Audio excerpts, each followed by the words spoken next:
আচ্ছা, কখনো কি এমনটা মনে হয়েছে যে বিশ্বাসের একদম গোড়ার কিছু ধারণা সেগুলো নিয়েও কিন্তু অন্যভাবে ভাবা যায়? চলুন এই ভাবনাটা নিয়েই আজ একটু গভীরে যাওয়া যাক। কে জানে, হয়তো এমন কিছু বেরিয়ে আসবে যা আমাদের পুরো দৃষ্টিভঙ্গিটাই বদলে দেবে। এই প্রশ্নটা কিন্তু আজকের আলোচনার একেবারে কেন্দ্রে। মানে ভাবুন তো একবার, যদি সবচেয়ে গুরুত্বপূর্ণ বার্তাটাই একমাত্র প্রয়োজনীয় বার্তা হতো, তাহলে কি দাঁড়াতো ব্যাপারটা? এটা আমাদের ভাবতে বাধ্য করে যে দিকনির্দেশনার জন্য আমরা আসলে কোথায় যাই, আর বিশ্বাসের মূল ভিত্তিটাই বাকি। তো আজ আমরা ঠিক এই বিষয়টাই দেখব। এমন একটা দৃষ্টিভঙ্গি নিয়ে কথা বলবো যা বলছে বিশ্বাসকে যদি সত্যিই বুঝতে হয় তাহলে এর একেবারে মূলে, এর উৎসে ফিরে যেতে হবে। মানে একদম গোড়া থেকে শুরু করতে হবে আর কি। তো চলুন শুরু করা যাক প্রথম অংশ দিয়ে। এক পথ, দুই মানচিত্র, কর্তৃত্বের প্রশ্ন। এখানে আমরা ধর্মীয় কর্তৃত্বের ধারণাটা নিয়ে কথা বলবো, যা এই পুরো বিতর্কের মূলে রয়েছে। নির্দেশটা কিন্তু খুব স্পষ্ট, আল্লাহ ও রাসূলের আনুগত্য করো। কিন্তু আসল প্রশ্নটা হলো, এই যে বলা হচ্ছে রাসূলের আনুগত্য, এর আসল মানেটা কি? দেখুন, রাসূল শব্দটা এসেছে রিসালাত থেকে, যার অর্থ হল বার্তা বা মেসেজ। তাহলে যিনি বার্তা বহন করে আনছেন তিনিই তো রাসূল। এখন কথা হলো, আনুগত্যটা কি ওই ব্যক্তির, নাকি তিনি যে বার্তাটা নিয়ে এসেছেন সেটা?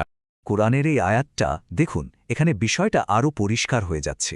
বলা হচ্ছে যে রাসূলের আনুগত্য করল, সে তো আসলে আল্লাহরই আনুগত্য করল। এর মানে কি দাঁড়ালো? এর মানে হল রাসূলের আনুগত্য আর আল্লাহর আনুগত্য এই দুটো আলাদা কিছু নয়। রাসূলের বার্তা মানে কোরআন, সেটাই আসলে আল্লাহর সরাসরি আদেশ। এখানে দুটো আলাদা উৎস থেকে দুটো ভিন্ন আদেশের কোনো জায়গায় থাকছে না। আচ্ছা, এবার আসা যাক আমাদের দ্বিতীয় অংশে। শ্রেষ্ঠ বাণী, বিতর্ক, ঐতিহ্যকে নতুনভাবে দেখা।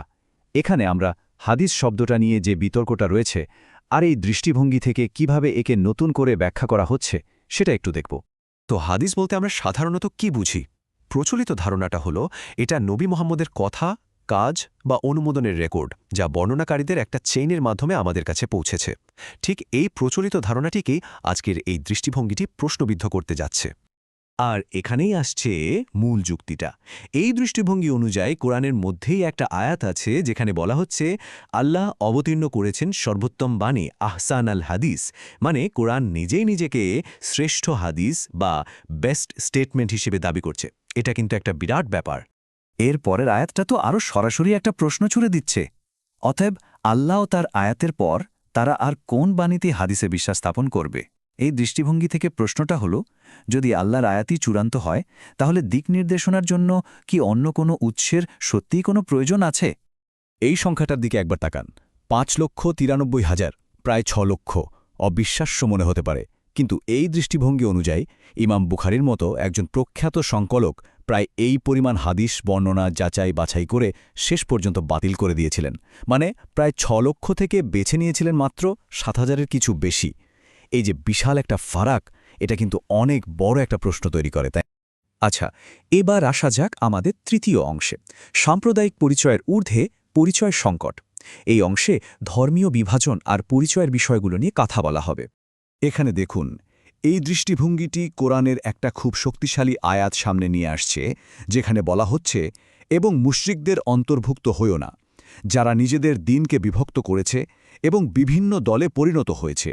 মানে এখানে ধর্মীয় বিভাজন বা দলাদলিকে সরাসরি শির্ক বা বহু ঈশ্বরবাদের সাথে তুলনা করা হচ্ছে। এটা কিন্তু খুবই গভীর একটা কথা। তাহলে পরিচয়টা কি হবে?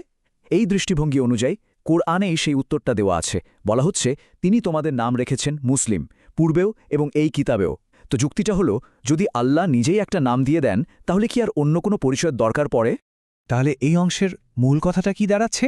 এই দৃষ্টিভঙ্গি থেকে বলা হচ্ছে একটাই ঈশ্বর প্রদত্ত পরিচয় আছে, আর সেটা হলো মুসলিম। এর বাইরে যত পরিচয় বা লেবেল, সেগুলো পরে মানুষের তৈরি করা, যা কেবল বিভেদই বাড়ায়। প্রশ্নটা হলো, আল্লাহ প্রদত্ত পরিচয়ের সাথে যখন অন্য কোনো লেবেল জুড়ে দেওয়া হয়, তখন কি মূল পরিচয়টার গুরুত্ব কমে যায় না? এবার আসা যাক চতুর্থ অংশে, কেবল প্রথা নয়, সালাতের প্রকৃত অর্থ। এখানে আমরা সালাত বা প্রার্থনার ধারণাটাকে একটু অন্যভাবে দেখব, আর এর অর্থটা হয়তো আমরা সাধারণভাবে যা ভাবি তার থেকে অনেকটাই আলাদা হতে পারে। দেখুন, একদিকে আছে সালাতের প্রচলিত ধারণাটা, একটা নির্দিষ্ট সময়ে নির্দিষ্ট কিছু শারীরিক নিয়মকানুন মেনে পালন করা। আর অন্যদিকে এই দৃষ্টিভঙ্গিটা বলছে সালাত আসলে শুধু একটা প্রথা বা রিচুয়াল নয়, এটা একটা জীবনযাপনের পদ্ধতি, একটা সার্বক্ষণিক সচেতন অবস্থা। এই যুক্তিটার সপক্ষে কুরআনের এই আয়াতটি তুলে ধরা হয়, যেখানে বলা হচ্ছে যারা তাদের সালাতে সর্বদা প্রতিষ্ঠিত থাকে। এখন ভাবুন তো, প্রথাগত নামাজ কি ২৪ ঘণ্টা পড়া সম্ভব? সম্ভব না। তাহলে সর্বদা সালাতে প্রতিষ্ঠিত থাকার মানে কি? এই দৃষ্টিভঙ্গি অনুযায়ী এর মানে হল জীবনের প্রতিটা মুহূর্তে আল্লাহর নীতি আর আদেশ মেনে চল। তাহলে বাস্তবে এই সার্বক্ষণিক সালাত দেখতে কেমন? ধরুন একজন ব্যবসায়ী যখন তার ব্যবসায় সততা রাখছেন, তখন তিনি সালাতে আছেন। যখন কেউ ন্যায় বিচার প্রতিষ্ঠা করছেন বা মিথ্যা বলা থেকে বিরত থাকছেন, তখন তিনিও সালাতে আছেন। এই দৃষ্টিভঙ্গি অনুযায়ী আল্লাহর নির্দেশনার প্রতি এই যে সার্বক্ষণিক আনুগত্য, এটাই হলো আসল সালাত, শুধু একটা প্রথা নয়, একটা পুরো জীবন ব্যবস্থা। আর এখন আমরা চলে এসেছি একদম শেষ পর্বে, চূড়ান্ত পরীক্ষা, সর্বশেষ মানদণ্ড। এই অংশটা আমাদের এই পুরো আলোচনার একেবারে কেন্দ্রবিন্দুতে নিয়ে যাবে, আর সেটা হলো কোরআনের ভূমিকা।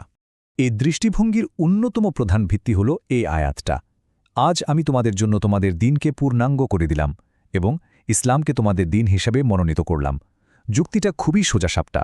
যদি জীবন ব্যবস্থা বা দিনকে পূর্ণাঙ্গ বা কমপ্লিট বলেই ঘোষণা করা হয়ে থাকে, তাহলে কি এর বাইরে অন্য কোনো উৎসের আর প্রয়োজন আছে?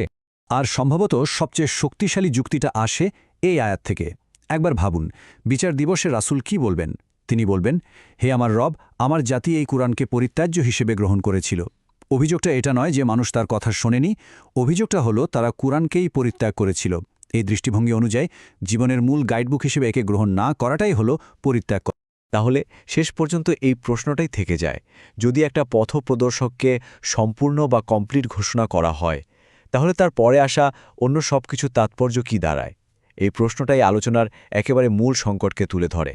আর এটা আমাদের প্রত্যেককে নিজের বিশ্বাসের দিকে ফিরে তাকাতে এবং ভাবতে বাধ্য করে যে দিক নির্দেশনার জন্য আমরা আসলে কোন দিকে তাকিয়ে আছি।